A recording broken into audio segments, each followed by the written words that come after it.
बोलो सतगुरुदेव भगवान की जय। मेरे प्रिय आत्मनो, आप सबके अंदर बैठे इस परमात्मा को मेरा कोटि कोटि प्रणाम। सतगुरुदाता तेरी जय हो। इससे पहले जो मैंने आप वीडियो बनाई थी तो वो बोलते बोलते कट गई। तो छूट गया था उसमें। तो उसमें मैं जो है सात्विक गुण के बारे में बता रही थी ना, तामसिक राजसिक सात्विक। शायद आप लोगों के अच्छे से समझ में ना आया हो कि गुणों का क्या मतलब बैठता है साधना में।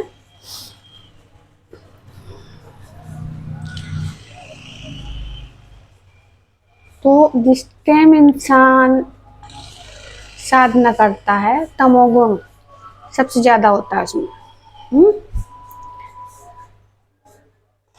तो धीरे धीरे वर्णों का परिवर्तन होता है और तमोगुण का परिवर्तन होता रहता है। वर्णों का भी परिवर्तन और गुणों का भी परिवर्तन।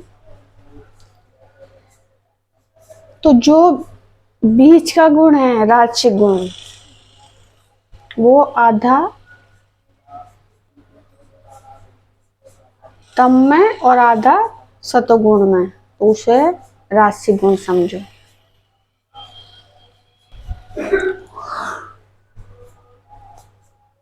तो दोनों तरफ जाता है वो, तो वो होता है राजसिक गुण। जब सात्विक गुण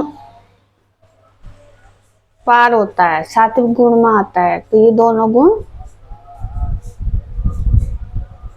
नष्ट हो जाते हैं, सात्विक हो जाता है। तब ब्राह्मण श्रेणी में आता है। तो क्षत्रिय श्रेणी होती है राजसिक। इसलिए क्षत्रिय को तीर तलवार मतलब लड़ते हुए दिखाते हैं, ब्राह्मणों को तो नहीं दिखाते।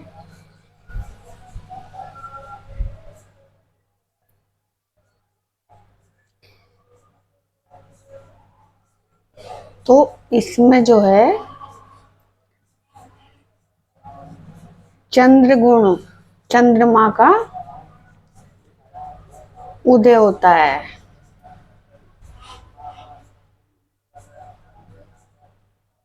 आधा जो बीच का गुण होता है वो आधा तमोगुणी और आधा सतोगुणी, दोनों में बराबर चलता है। तो गुण परिवर्तन होते रहते हैं, कभी कोई गुण घट जाता है, कभी बढ़ जाता है। तो ये घटते बढ़ते, कभी वासनाओं में ज्यादा बहता है इंसान, कभी कभी ऐसा है कि बिल्कुल सात्विक हो जाता है, वो वासना की तरफ देखता ही नहीं है, परमात्मा में उसका मन लग जाता है। तो ये गुण घटते बढ़ते रहते हैं, इसका परिवर्तन होता है वो।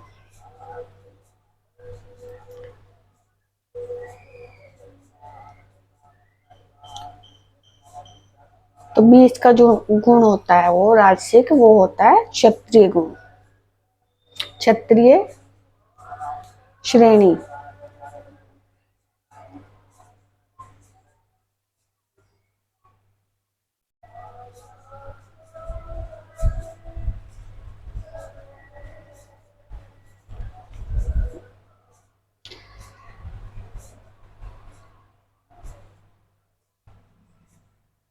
चांद के दो टुकड़े बताए थे मैंने आपको, दो टुकड़े बताते ना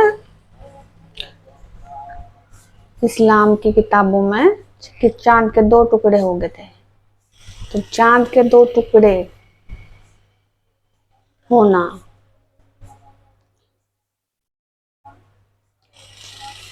वो उस टाइम जिस साधना का स्तर होता है वो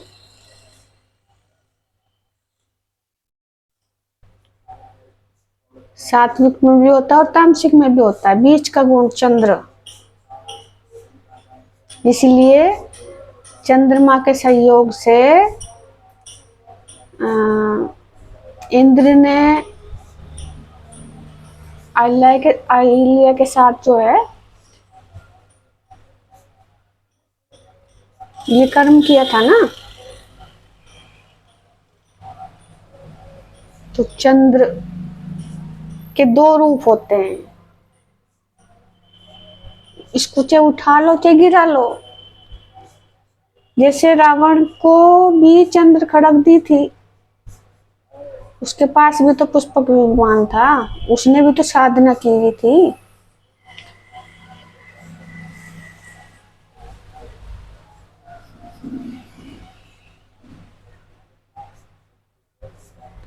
तो जब ये चंद्र तक इंसान आ जाता है ना, सूर्य को उठाकर, उसकी नाभि में ही तो अमृत छिपा था, उसने उठा लिया था वो। लेकिन उठ के फिर वहीं गिर गया, उठ के फिर वहीं गिर गया, अपने आप को भगवान समझने लग गया वो। तो चंद्र तक भी अपनी साधना को पूरी ना मानो, गिरने के ज्यादा चांस होते हैं। उसमें हल्का प्रकाश दिखता है तो साधक समझते हैं कि तूने तो पा लिया परमात्मा को, अब तू ही हो गया भगवान।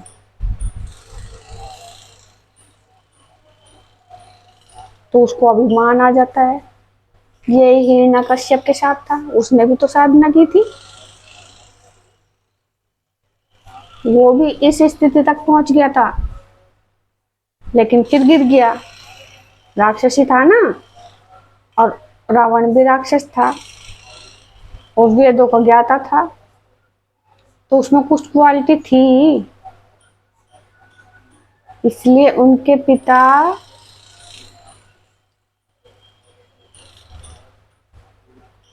क्या नाम है उनका,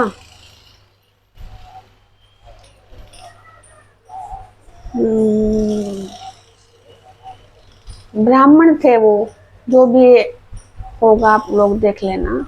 और माँ थी उसकी राक्षसी, यानी कि आधा गुण उसका सात्विक और आधा गुण तामसिक, वो रावण हुआ था। तो फिर वो अपने आप को भगवान कहने लग गया।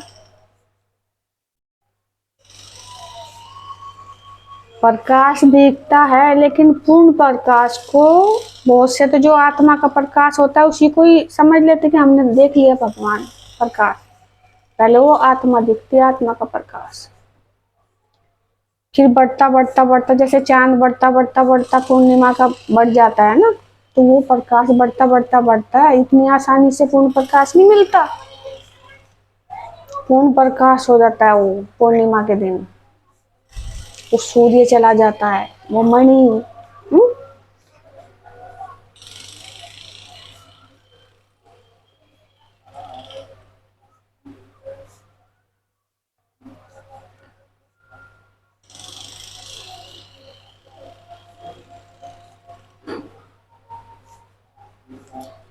तो यही कारण था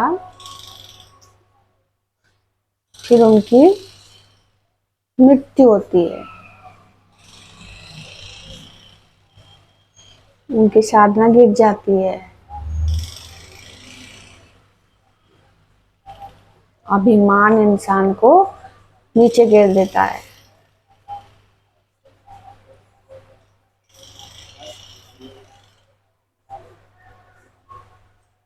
इसलिए पहले पूरे हो जाओ। जिस टाइम पे पूर्ण परमात्मा मिलता है ना, अभिमान उससे 100 कोस दूर भाग जाता है।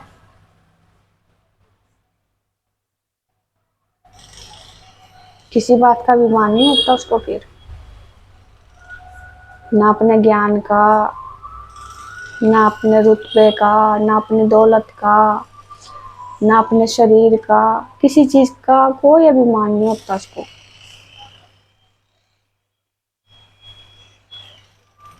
तब मान लो कि जब आपका अभिमान टूट गया, चूर चूर हो गया, तब आपने समझो परमात्मा को पा लिया।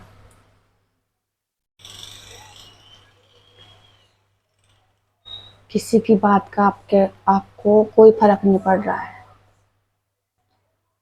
कहता है तो कहने दो। उसी का मुंह गंदा होगा कहने वाले का।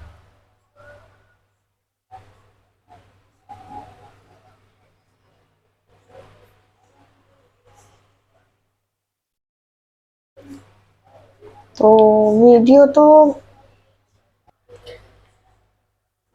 ये भी उसी बात के ऊपर है। अगर जो आपका कोई सवाल है तो आपका सवाल नहीं है तो उसमें थोड़ा सा ये लिख दिया करो कि कोई प्रश्न नहीं है ये, ठीक है। तो मैं समझ दो, मुझे लगता है कि आप कुछ पूछना चाह रहे हो तो इसलिए मैं ये बता रही हूँ दोबारा दोबारा से। अगर आप इसी तरह सवाल पूछते जाएंगे, चलो जो समझ में नहीं आता पूछ लो, लेकिन अगर बीच बीच में सवाल पूछे जाएंगे तो फिर आगे बताना रुक जाएगा। जो कुछ खास खास बात आगे बताई जाएंगी फिर वो रुक जाएगा, फिर ये टॉपिक पीछे से चालू होता रहेगा। तो जो जहाँ तक मैं पहुंची हूँ वहां तक पहुंचाने के लिए जो जरूरी है वहां वो मैं आपको सारा बता दूंगी। और साधना है, कहानियों में उलझने की जरूरत नहीं है। साधना बताई है ना मैंने, जिस तरीके से मैंने साधना बताई है वो तरीका अपनाओ अपने अंदर, और जहां मैं हूँ वहां कल को आप लोग भी हो सकते हो।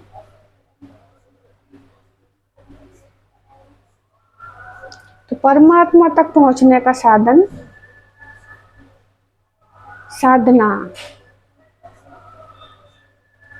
अपने श्वासों को जगाओ और परमात्मा तक पहुंच जाओ। शुद्धता अपने आप आती चली जाएगी, उसकी चिंता ना करो। तुम जैसे भी हो ऐसे लग जाओ, कुछ सुधारने की जरूरत नहीं है कुछ भी।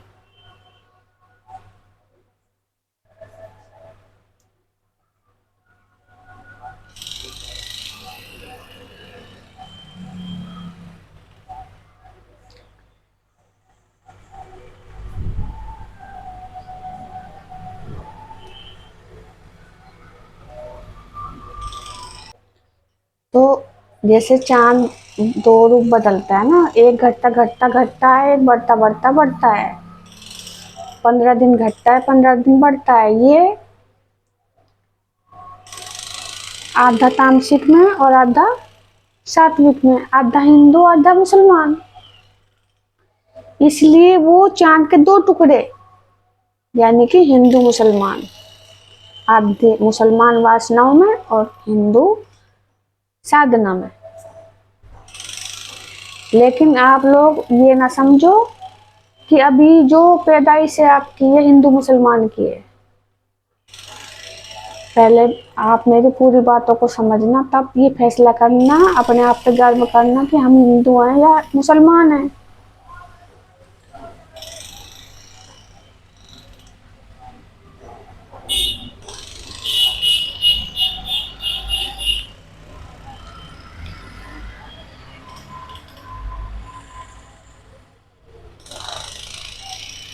ठीक है,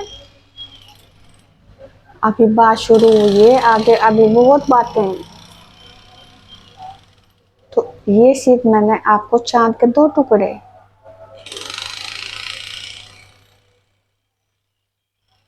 वासुकी नाग के दो रूप बताए थे ना पहली वीडियो में, दोबारा दोबारा से इसलिए बता रही हूँ आपके दिमाग में बातें घर कर जाए, घुस जाए। एक मुंह और एक पूंछ। मुंह विष उगलती है, पूंछ में विष नहीं होता। हुँ? तो पूंछ कौन है? हिंदू। और मुंह कौन है? मुसलमान। पूंछ कौन है? देवता, देवताओं ने पकड़ी थी ना। और मुंह कौन है? राक्षस। मुंह राक्षसों की तरफ था, वासुकी वासुकी, यानी कि जो मुसलमान है उसकी वासना वश में नहीं। तो जो हिंदू हैं, होंगे होंगे या हैं, उनकी वासना वश में होगी। तो देवता और दानव, देव और दानव यानी देवता और राक्षस, ये दो ही हैं और यही दो हर इंसान के अंदर हैं। खाली मुसलमानों में ना ढूंढो, अपने में भी देखो।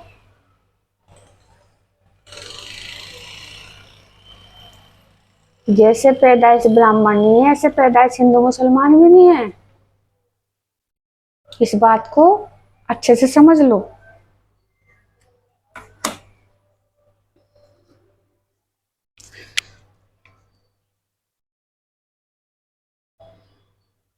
और खास करके यही बात मैंने बताने के लिए, ये पुराणों की कहानियां मैं नहीं है बताने के लिए, ये बातें हैं।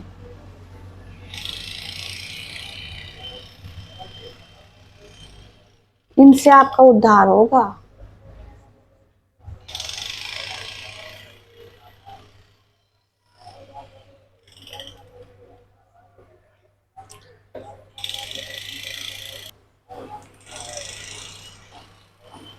तो इसको चंद्रमणि भी कहते हैं। चंद्रमणि भी आपके पास आ गई तो आप काफी हद तक सिद्ध हो जाते हो। वो चंद्रमुखी, चंद्रमुखी, चंद्रमुखी, सूरजमुखी बाहर प्रकृति में भी देखने को मिलती है ना। सूरजमुखी का फूल सूर्य की तरफ होता है, इसका मुंह और दिशा में क्यों नहीं होता? तो चंद्रमणि भी वही है, थोड़ा उससे नीचे स्तर।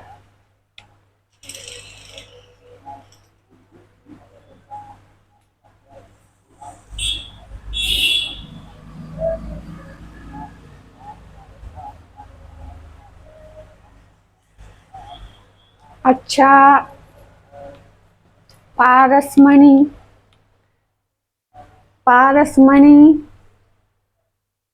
क्यों पड़ा उसका नाम? है तो वो मणि। पारस माने रस, वीर्य में रस होता है। पारस, पा, पार भी है, रस भी है ना। इसको इस पार कर दिया, नीचे की तरफ बहाया, तो वो पत्थर है उस टाइम। इसको ऊपर से डालिए, वही पारसमणि, यानी कि पार करना, इधर पार या उधर पार, पारसमणि।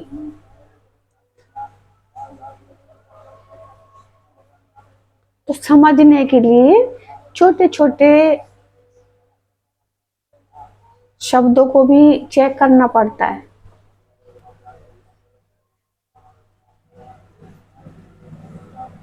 तो ये मणि बाहर नहीं है, ये अंदर की है। तो ज्यादा लंबी नहीं करती बात, क्योंकि 2 वीडियो पहले बना चुकी हूँ मैं शायद इनके ऊपर ही। लेकिन आपको अच्छे से समझ में आए, क्योंकि जड़ी यही समझना है, बाकी पुरानी कहानियों में कुछ नहीं रखा। मेन बातें हैं समझने के लिए, इसलिए मैं बार बार बता रही हूँ उसको।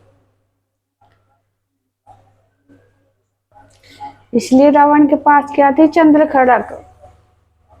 उस चंद्र खड़क से उसने जटायु को मारा था, प्रहार किया था।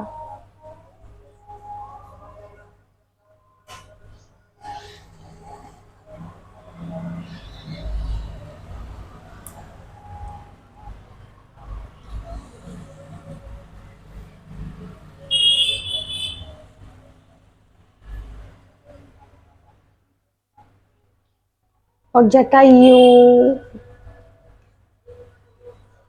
और जटायु का भाई संपाति, गरुड़, हनुमान, इनके बारे में मैं आपको बता चुकी हूँ। तो उस टाइम पे जो है वासना प्रबल नहीं होती, श्वास प्रबल नहीं होती।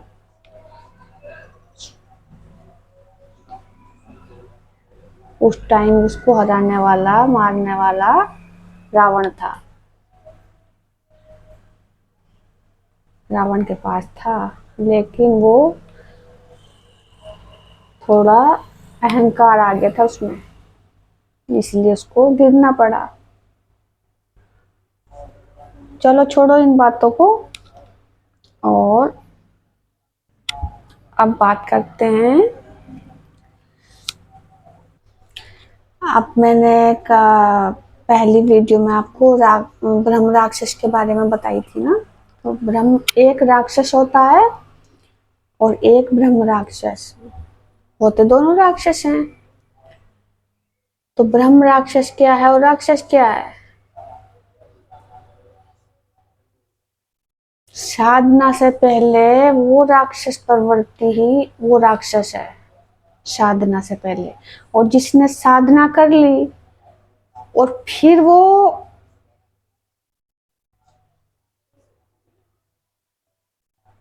उस प्रवृत्ति में उतर गया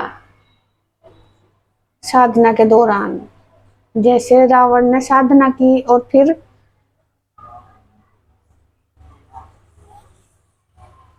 अभिमान आया उसको और फिर इस निष्ठा में उतर गया,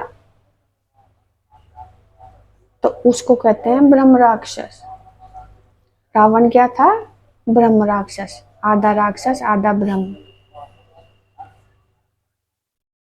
इसलिए उसकी माँ को कैकसी माँ दिखाते हैं, राक्षसी होती है, और उसका पिता ब्राह्मण।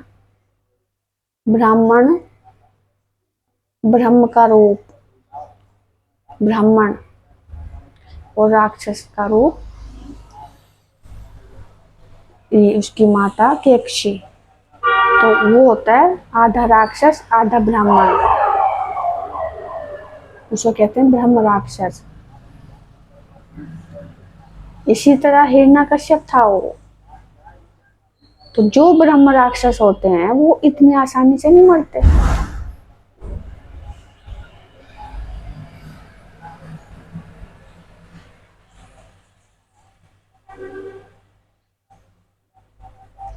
ऐसा दिखाया जाता है कहानियों में। उसका अंत करने के लिए फिर अवतार लेना पड़ता है, ये दिखाया जाता है। तो वो प्रकृति में जाता है फिर, क्योंकि साधना उनकी पूरी नहीं है, पूरी नहीं हुई साधना।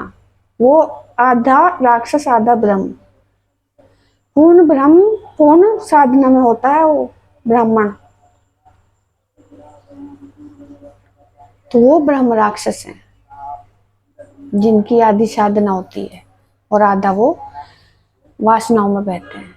ऊपर भी उठ रहे और नीचे, ऊपर उठ के नीचे उतरना, ऊपर उठने के बाद नीचे उतरना कि अब तो हमें कोई हरा ही नहीं सकता।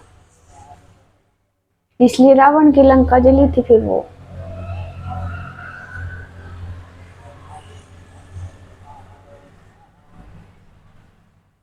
सोने की लंका बनाई थी ना, वो जली थी।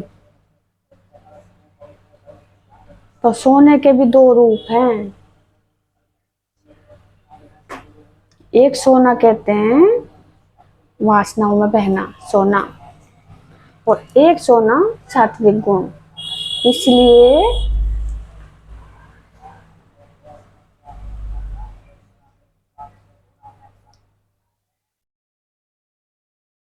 जो रावण के पिता थे, उनका जो पुत्र था पहले, उस लंका में उसका राज्य था, कुबेर।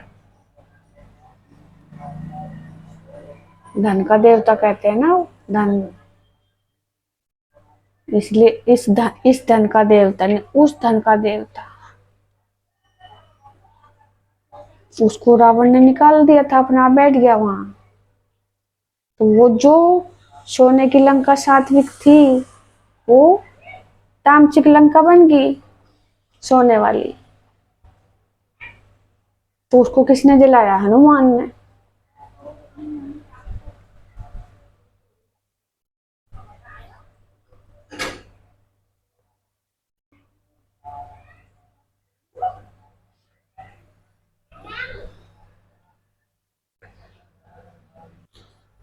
क्या नाम था उनके पिता का?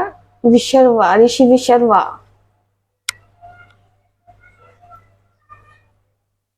तो वो रावण की माता ने भी तो चाल चली थी ना उनके साथ, ये देखो कहानी में ही दिखाया जाता है। लेकिन सब ये अंदर की घटना है। वासना बहुत चाल चलती है, इससे तो बचना पड़ता है, इसी से बचना पड़ता है। इसीलिए शादी बंधन है, प्रेम आजादी। आजाद रहते ही सब हासिल किया जा सकता है, बंधन में रह के बहुत मुश्किल हो जाता है।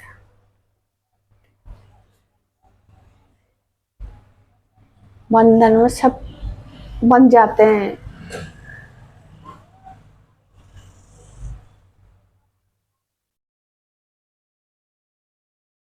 वरना फिर छोड़ नहीं पाता इंसान।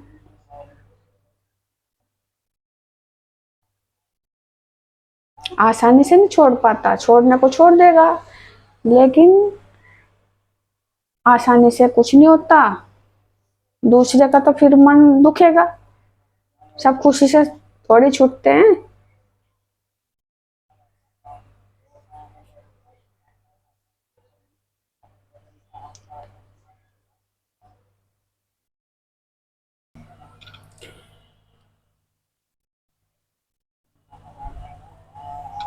तो जैसे पौराणिक कहानियां हैं, जितनी भी कहानियां के रूप में हैं, सबके क्या दिखा रखे, विवाह, योग ही विवाह है। जो कहानियां हैं शरीर रूप में कोई नहीं आई, जब अंदर की कहानी है वो बाहर की नहीं है। मनुष्य रूप में कोई कहानी बाहर नहीं आई, वो कि गणेश बाहर थे, कि विष्णु बाहर थे, कि कृष्ण बाहर थे, या उनके बच्चे हुए वो बाहर थे। ना कोई बच्चा हुआ, ना कोई पत्नी, ना कोई विवाह मनुष्य के रूप में, कोई नहीं है विवाह। विवाह सिर्फ योग है, योग द्वारा ही उनके वो पुत्र, जैसे जैसे पुत्रों को दिखाते हैं ऐसे ऐसे पुत्र एक इंसान से पैदा हो सकता है।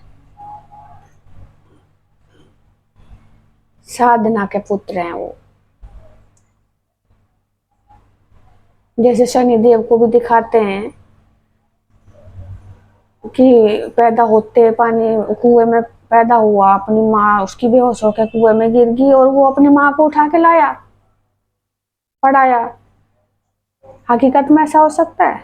तो साधना के पुत्र होते हैं। इनको देख देख कर ही इनकी कहानी इंसानों ने अपने जीवन में उतारी। इस आत्मा का परमात्मा से योग विवाह कहलाता है, ठीक है।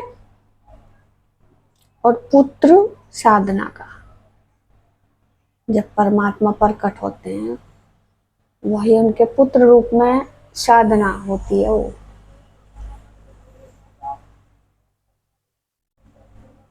तो साधना का पुत्र होता है, परमात्मा प्रकट होते हैं, वो पुत्र दिखाए जाते हैं।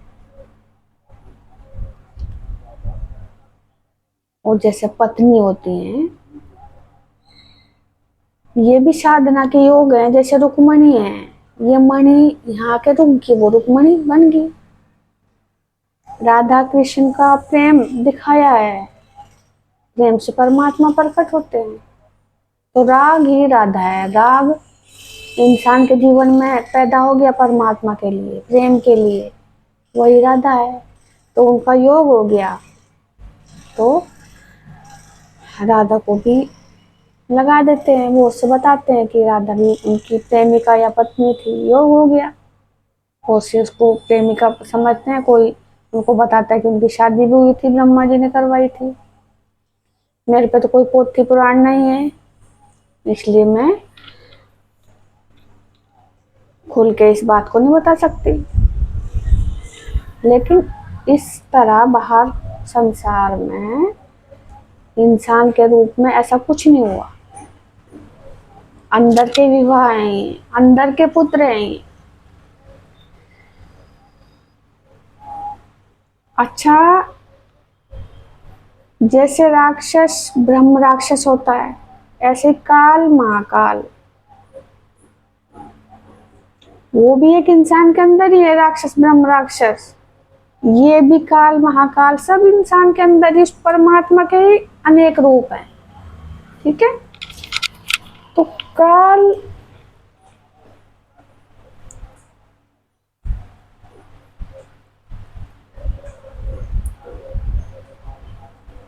का काम यह है कि इंसान उसके जाल में फंसे।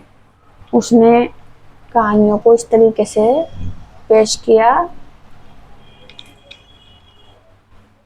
लिखा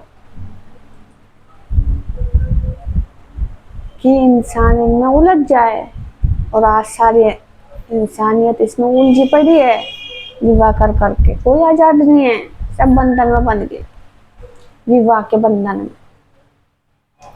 लेकिन असली विवाह क्या होता है ये किसी ने नहीं जाना। जिससे परमात्मा प्रकट होता है प्रेम से, उसमें तो बंधन लग गया इन कहानियों की वजह से। उसमें बंधन लग गया कि सत्यता किसी को पता नहीं चली, और जिस विवाह के कारण परमात्मा छूट जाता है वो विवाह देख देखते विवाह शुरू हो गए। विवाह का मतलब क्या है कि वासना में बहता गया इंसान, बच्चे पैदा करता गया, जिम्मेदारी होती गई, परमात्मा में कहाँ मन लगा जब जिम्मेदारी इतनी बढ़ जाती है, फिर कहाँ परमात्मा में जाएगा। और स्त्री को लेकर ये बात नहीं होती फिर कि नारी की परछाई से अंधा हुए भुजंग, और उन लोगों का क्या हो जो नित नारी के संग। तो विवाह दिखाना और विवाह इसको देख देख के करना कि नित नारी के संग रहेगा इंसान, और नित नारी के संग रहेगा तो काल के मुंह में जाएगा। जब विवाह करके किसी को घर में ले आओगे, उसी को प्रेम समझोगे, उसी को सब कुछ समझोगे, रात दिन उसी के साथ रहोगे।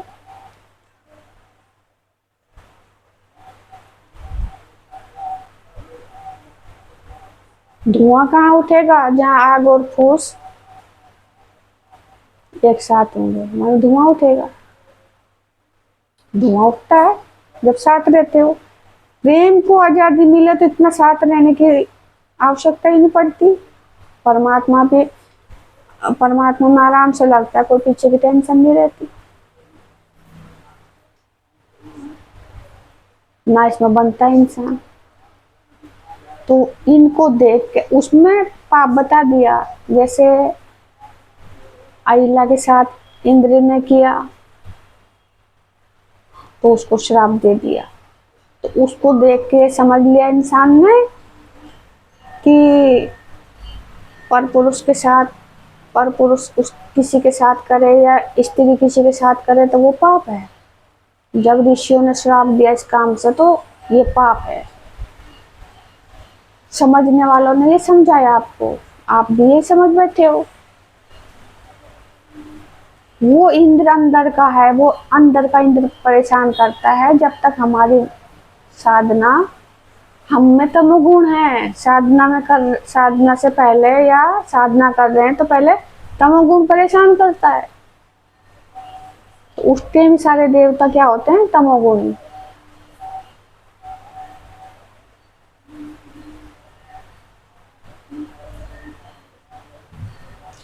और गौतम ऋषि अहिल्या दो अलग अलग नहीं है, एक ही है।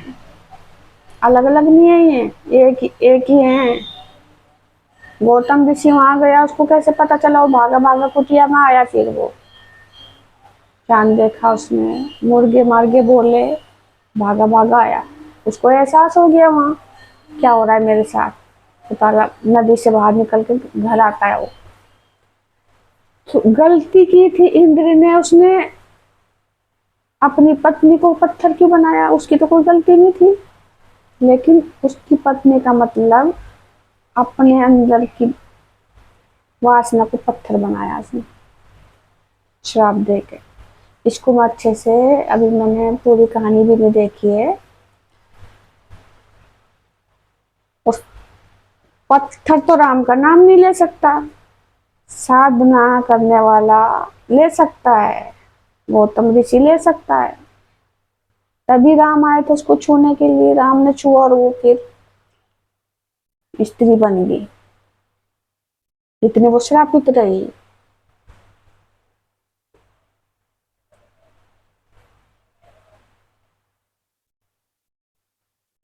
तो गौतम ऋषि नाम था ना उनका। गो माने इंद्रिया, तम माने तमोगुण था उस टाइम।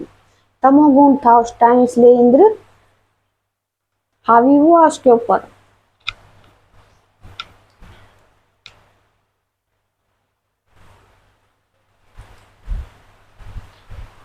तो वो अहिल्या और गौतम ऋषि अलग अलग नहीं है, एक ही इंसान की स्टोरी है सब।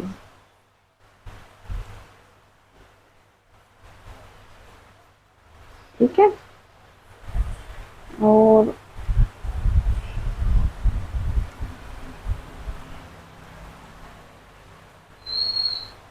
इंद्र को भी कुछ कहा होगा, तो इंद्र भी तो तमोगुणी है पहले, उसके बाद देवता बनता है। पहले राक्षस होता है फिर देवता बनता है वो भी।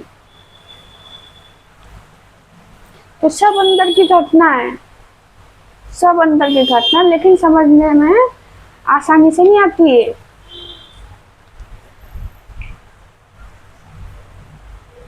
तो इन सबको देखकर, सीता वाली बात को देखकर इन लोगों ने इसको उल्टा समझ लिया। उल्टा कुछ नहीं है, उल्टा कुछ नहीं है, उल्टी आपकी बुद्धि है।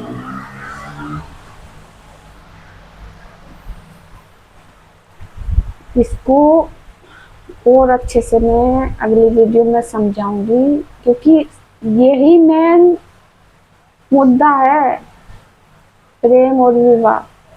तो इस पे मैं अच्छे से, अब देखो अंधेरा भी हो गया है और बाहर बारिश हो रही बहुत, इसमें नेट भी नहीं चल रहा, इसलिए मैंने और चीज कहानी अभी रामायण की रुकी गई। यहाँ तो 4-5 दिन हो गए बारिश हो रही है पूरी। तो इनको कहानियों के जरिए फंसाया इंसान को, इन मंदिर को बना के, इन कहानियों में दिखा के बाहर मंदिर बना के इनको फंसाया है, ताकि असलियत तक न पहुंच पाए। लेकिन दोनों रास्ते खुले खोले काल ने, सच, क्योंकि काल को अधिकार नहीं था झूठ बोलने का, सच बोल रहा, लेकिन इस तरीके से बताया है कि किसी को समझ में ना आए। झूठ कुछ नहीं है इन कहानियों में भी।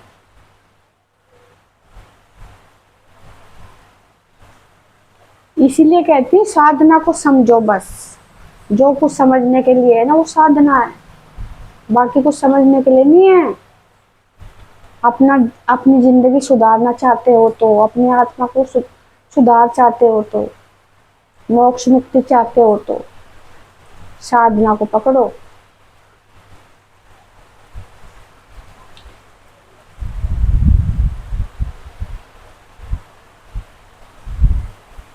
तो प्रेम और विवाह के बारे में अभी बहुत काफी बातें हैं, क्योंकि ना तो वासना आपकी बनाई हुई है और ना प्रेम आपका बनाया हुआ है, ये सब परमात्मा की देन है। इसी को ही अच्छे से समझना है पहले। अभी मैं इसके ऊपर और वीडियो बनाऊंगी।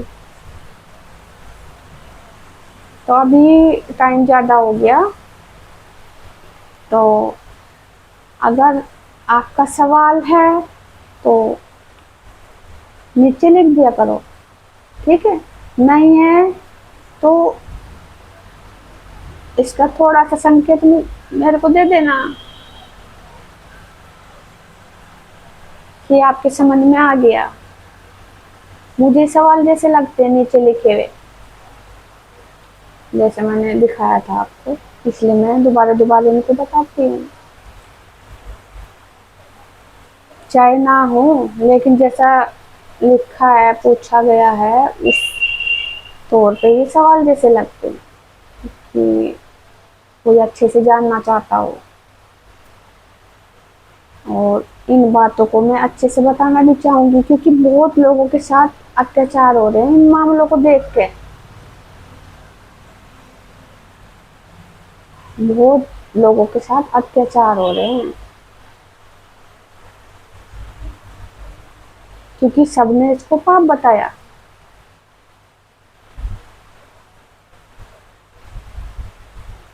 लेकिन जिसको आप पाप समझते हो ना, यहीं से परमात्मा की सीढ़ी जाने की शुरू होती है। प्रेम ही परमात्मा है।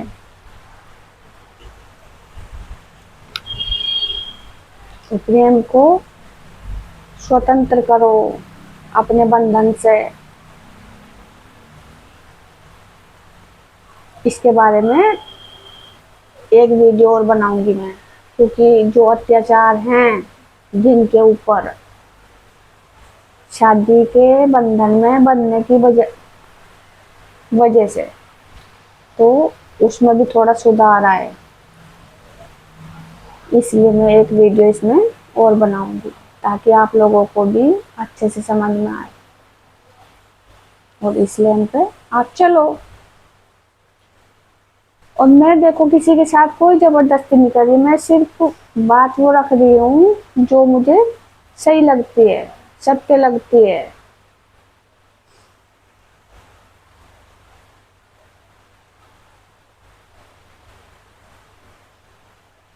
आपको नहीं लगती तो छोड़ दो, लगती है तो पकड़ लो।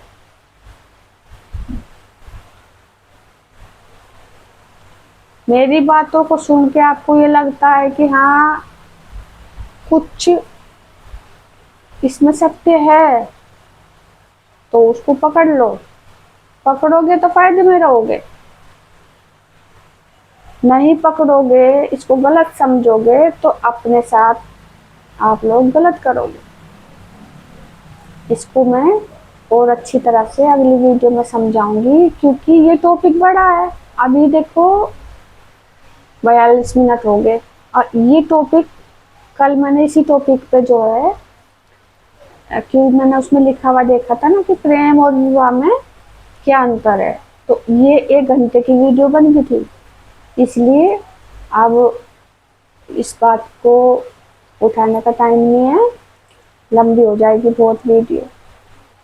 तब भी मैंने छोड़ा ही था, बात पूरी नहीं हुई थी, छोड़ा ही था, तो वीडियो रद्द होगी उस कहानी की वजह से। तो कोई बात नहीं, दोबारा वीडियो बनाऊंगी मैं इस पे। तो आपने मुझे इतना सुना, आपका बहुत बहुत धन्यवाद। तब तक के लिए मेरी राम राम। सतगुरु दाता तेरी जय।